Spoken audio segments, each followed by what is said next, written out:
एखादी इच्छा बोलून तुम्हाला दिव्यामध्ये ही एक वस्तू टाकायची आहे.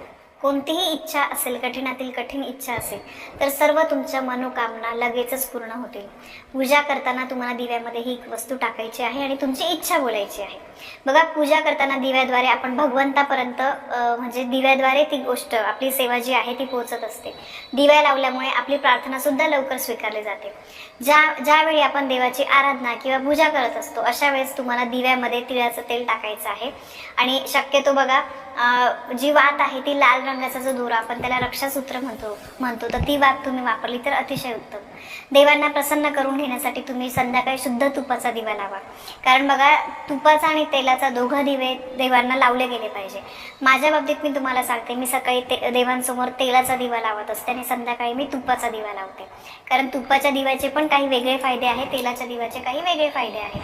तर त्यामुळे याचा सेपरेट व्हिडिओ सुद्धा आहे तुम्हाला या माहितीचा आपल्या चॅनलवर, तर तुम्ही बघू शकता. जर तुम्हाला देवांना प्रसन्न करायचं असेल तर तुम्ही देवांसमोर सकाळ संध्याकाळ दिवा लावलाच पाहिजे. असं अजिबात करू नका की विसरून गेले, 2-2, 4-4 दिवस तुम्ही दिवा लावत नाही. दिवा कोणताही असू द्या, चांदीचा असू द्या, तांब्याचा असू द्या, पितळाचा असू द्या, पंचधातूचा असू द्या किंवा मातीची पणती असू द्या, पण दिवा जो आहे तो रोज लावलाच पाहिजे. आणि दुसरी गोष्ट म्हणजे दिव्याखाली नेहमी काहीतरी आसन ठेवायचं आहे. आसन म्हणजे बघा, अगदी छोटासा असा कापडाचा तुकडा म्हणा किंवा तांदूळ टाकू शकतो किंवा फूल, आपण जे आहे फुलांच्या पाकळ्या आपण टाकू शकतो किंवा हळद आणि कुंकू आपण दिव्याखाली टाकू शकतो. याला दिव्याचं आसन म्हणतात.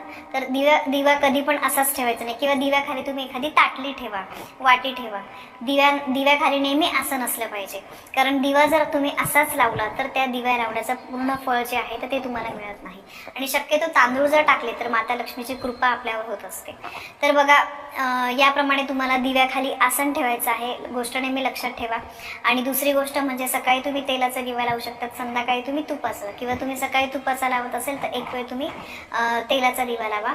आणि रक्षासूत्राची जर तुम्ही वात वापरली तर ती अतिशय उत्तम असते. तर बघा, तुम्हाला जर काही मनामध्ये इच्छा असेल तर तुम्हाला काय करायचं आहे, गुलाबाचं फूल असतं बरोबर. माता लक्ष्मीला गुलाबाचं फूल हे अतिशय प्रिय आहे, जे लाल तांबड्या रंगाचं गुलाबाचं फूल असतं.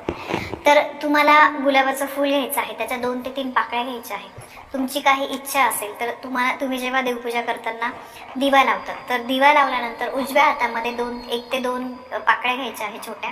देवासमोर, माता लक्ष्मीसमोर, कुलदेवीसमोर तुमच्या मनामध्ये जी काही इच्छा आहे ती तुम्हाला बोलायची आहे, मनामध्ये प्रार्थना करायची आहे की माझी अशी अशी इच्छा आहे, त्या परीने मी कष्ट करते आहे, तर माझ्या कष्टाला नशिबाची साथ मिळू दे देवी आई, असं म्हणून नंतर त्या ज्या पाकळ्या आहेत त्या तुम्हाला दिव्यामध्ये टाकायच्या आहे. बघा, काय असतं, प्रकाश जो असतो, प्रकाशामुळे अंधार दूर होत असतो. आणि प्रकाश आपण बघा, दिवाळीला आपण सगळीकडे पणत्या लावतो कारण माता लक्ष्मीने आपल्या घराकडे आकर्षित झालं पाहिजे. तर दिव्यामुळे काय असतं, आपण केलेली पूजा, आपण केलेली सेवा ही देवांपर्यंत पोहोचते.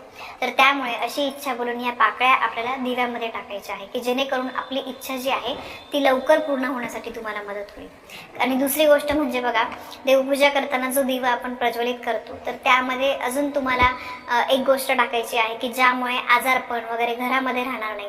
घरामध्ये समजा सततचं काहीतरी आजारपण, घरातले लोक आजारी पडतात किंवा घरामध्ये बघा भांडण तंटे वगैरे नेहमी सुरू असतात, विनाकारण घरामध्ये काही गोष्ट म्हणजे काही कारण नसताना घरामध्ये वगैरे भांडण होत असेल तर अशा वेळेस तुम्हाला रोज तुम्ही सकाळ संध्याकाळ दिव्यामध्ये कापराची एक वडी टाकू शकता. कापूर जे असतं बघा, कापराचे खूप फायदे आहेत. सायंटिफिकली सुद्धा त्याचे खूप फायदे आहे. आणि असं आपण अध्यात्माच्या दृष्टीने बघितलं तर त्याच्यात सुद्धा त्याचे खूप फायदे आहे.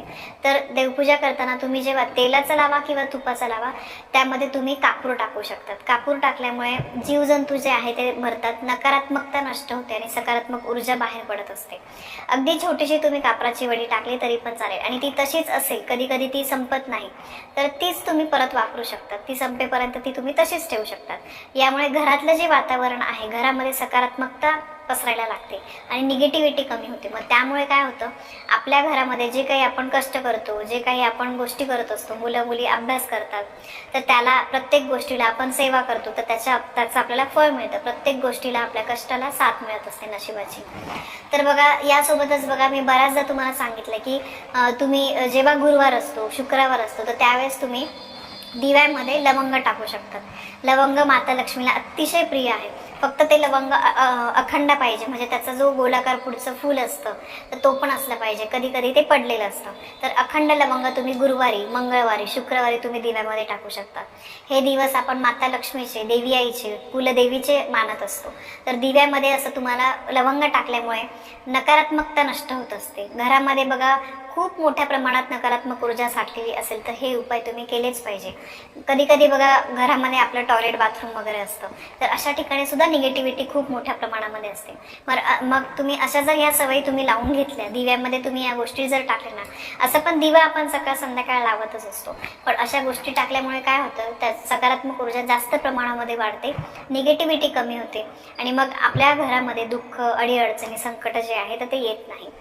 आणि दिवा बघा नेहमी स्वच्छ असावा, घासलेला पुसलेला असावा. त्याच्यावर धूळ किंवा कधी कधी खूप तेलकट वगैरे झालेला असतो, असा दिवा कधी पण वापरू नका.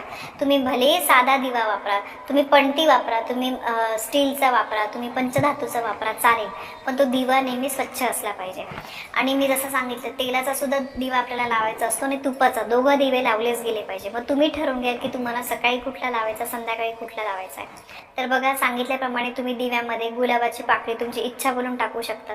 त्यानंतर दुसरी गोष्ट म्हणजे कापराची वडी, लवंग, या गोष्टी आपल्याला दिव्यामध्ये टाकल्यामुळे सकारात्मक ऊर्जा जास्त प्रमाणामध्ये तयार होण्यासाठी मदत होत असते. तर बघा दिव्याबद्दल ही अत्यंत महत्त्वाची माहिती मला तुमच्यापर्यंत पोहोचवायची होती. माहिती पटली असेल तर व्हिडिओला लाईक करा, शेअर करा. आपल्या चॅनलवर नवीन असाल तर सबस्क्राईब नक्की करा. भेटूया परत अशा एका नवीन व्हिडिओसोबत. तोपर्यंत श्री स्वामी समर्थ.